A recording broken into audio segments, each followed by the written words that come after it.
मित्रों, आज एक बहुत पावन पुनीत दिन है।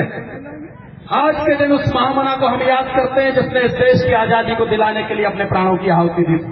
आज के दिन उस बलिदानी को हम याद करते हैं जिस बलिदानी ने हंसते हंसते अपने प्राणों की आहुति भारत माता को आजादी दिलाने के लिए की।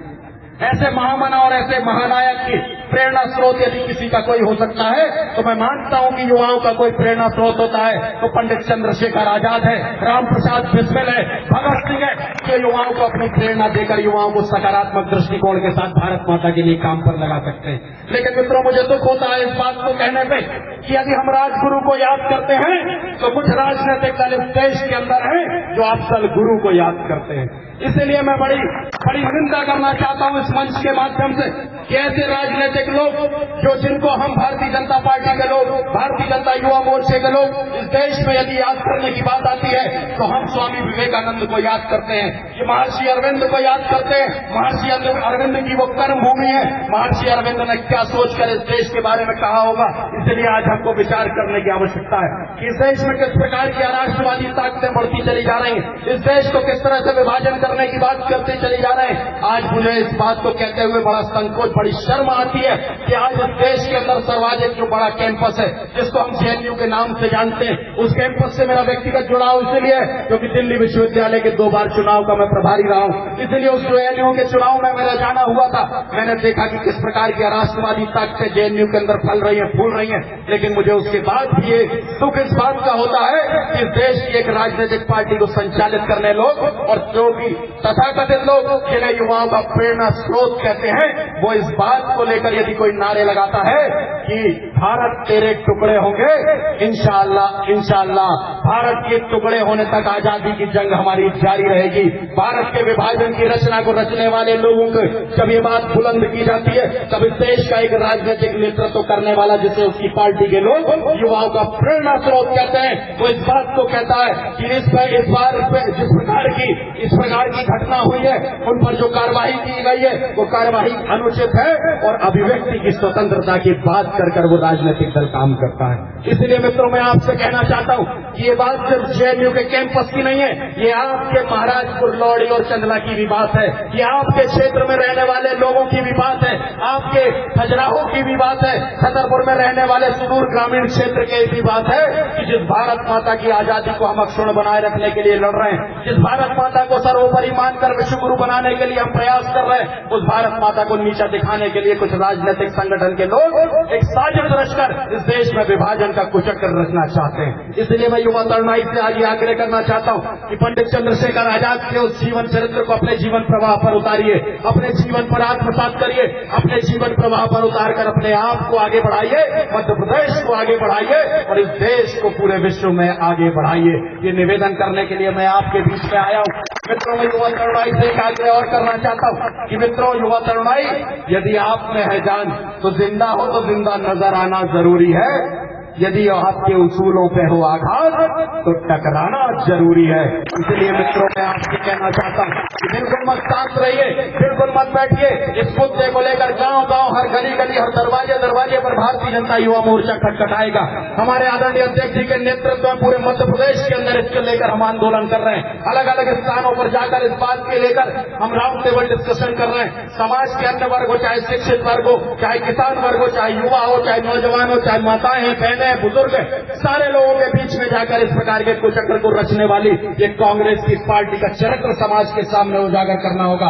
अब वो समय नहीं रहा मित्रों कि कांग्रेसी कुछ भी कह देते थे और समाज उसे आत्मसात कर लेता था। अब समय आ गया उनको मुंह तोड़ जवाब देने का। अब समय आ गया राहुल गांधी को इस देश के सामने उसका चरित्र उजागर करने का कि आप किस तरह की बात करते हैं। छोटा सा बच्चा भी हमारे देश के विभाजन की बात नहीं कर सकता।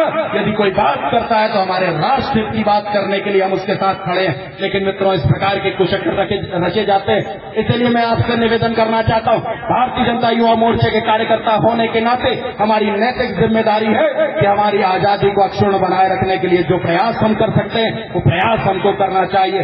दूसरी बात आपसे कहना चाहता हूं, बड़े गर्व के साथ आप आज समाज के सामने जाइए, क्योंकि मैं बड़े गर्व के साथ ये कहता हूं कि जिस पार्टी का मैं नुमाइंदा हूं उस पार्टी का काम करने वाला नेतृत्व, चाहे वो हमारे मध्य प्रदेश के मुख्यमंत्री शिवराज सिंह चौहान जी के माध्यम से हो, चाहे देश का नेतृत्व कर रहे आदरणीय नरेंद्र मोदी जी का काम हो, किसी भी कार्यकर्ता को सर झुकाने की आवश्यकता नहीं है।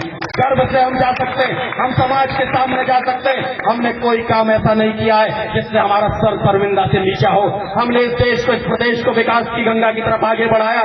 हमने इस विकास की गंगा को और आगे बढ़ाने का प्रयास किया है। मित्रों, हम में और उनमें अंतर यही था कि हमने हमेशा विकास की बात की है, उन्होंने हमेशा विनाश की बात की है। हमने हमेशा सृजन की बात की है, उन्होंने हमेशा विध्वंस की बात की है। इस प्रकार के विघटन करने वाली इन ताकतों को समूचा नष्ट करने के लिए हम संकल्प लेकर यहाँ से जाएं।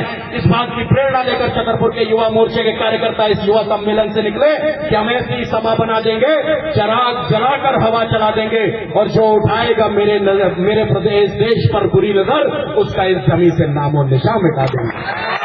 इसलिए मित्रों, मैं आपसे निवेदन करना चाहता हूँ, आपसे आग्रह करना चाहता हूँ, इस संकल्प के साथ, इस ओंकार के साथ हम भारतीय जनता युवा मोर्चे के कार्यकर्ता यहाँ से जाएं कि मोदी जी की योजनाओं को लेकर समाज के नीचे तक के व्यक्ति तक हमको जाना है। आदरणीय शिवराज जी की योजनाओं को, अंत्योदय तक की बात को लेकर जाना। मैं एक बात और आपसे कहता हूँ कि जिस पार्टी का नेतृत्व करते हैं कांग्रेस के लोग, जिसको वो बापू के नाम पर जानते हैं, बापू की यदि ग्रामोदय की विचारधारा है तो हमने साकार की है। समाजवाद में काम करने वाले लोग यदि लोहिया के सर्वोदय की बात को करते हैं, उनके सर्वोदय की बात को भी साकार किसी ने किया है तो भारतीय जनता पार्टी ने किया है। यदि हम बात करें जिस महामना को हम जानते हैं, पंडित दीनदयाल उपाध्याय जी, 100वीं जन्म शताब्दी का उनका वर्ष है, इसलिए उन दीनदयाल उपाध्याय जी की भी बात मैं करूं तो दीनदयाल उपाध्याय जी के अंत्योदय के विचार को लेकर भी किसी ने काम किया है तो बड़े गर्व के साथ कह सकता हूं कि वो पार्टी है सिर्फ और सिर्फ भारतीय जनता पार्टी, जिसके हम सब नुमाइंदे हैं। इसलिए मित्रों, मैं आपसे कहना चाहता हूँ, बहुत सारी ऐसी बातें आपसे करना, लेकिन आदरणीय अध्यक्ष जी यहाँ पर बैठे, अध्यक्ष जी जिस मंच पर होते हैं, अध्यक्ष जी की वाणी से अपने आप आपको प्रेरणा का संचार आपके अंदर होने लगेगा। अध्यक्ष जी ऊर्जा का संचार आपके अंदर करेंगे। इसलिए मैं ज्यादा बात न कहते हुए यही आपसे निवेदन करना चाहता हूँ, जो मैंने अपने जीवन का ध्येय वाक्य बनाया है, आप भी अपने जीवन का ध्येय वाक्य बनाइए, आप भी अपने जीवन पर आत्मसात करिए। निश्चित तौर पर सफलता आपके कदम चूमेगी कि गोताखोर सिंधु में गोता रोज लगाता है, गोताखोर सिंधु में गोता रोज लगाता है, जा जाकर खाली हाथ लौट आता है, मिलते न सहजी मोती गहरे पानी में, पड़ता दूना उत्साह इसी हैरानी में, मुट्ठी खाली उसकी हर बार नहीं होती और कोशिश करने वालों की कभी हार नहीं होती। इसलिए हम कोशिश करें, हम प्रयास करें। प्रयास और प्रयत्न करना मनुष्य की प्रवृत्ति होनी चाहिए। सफलता और असफलता संयोग और वातावरण पर निर्भर करती है मित्रों। इसलिए आप प्रयास करिए, आप प्रयत्न करिए।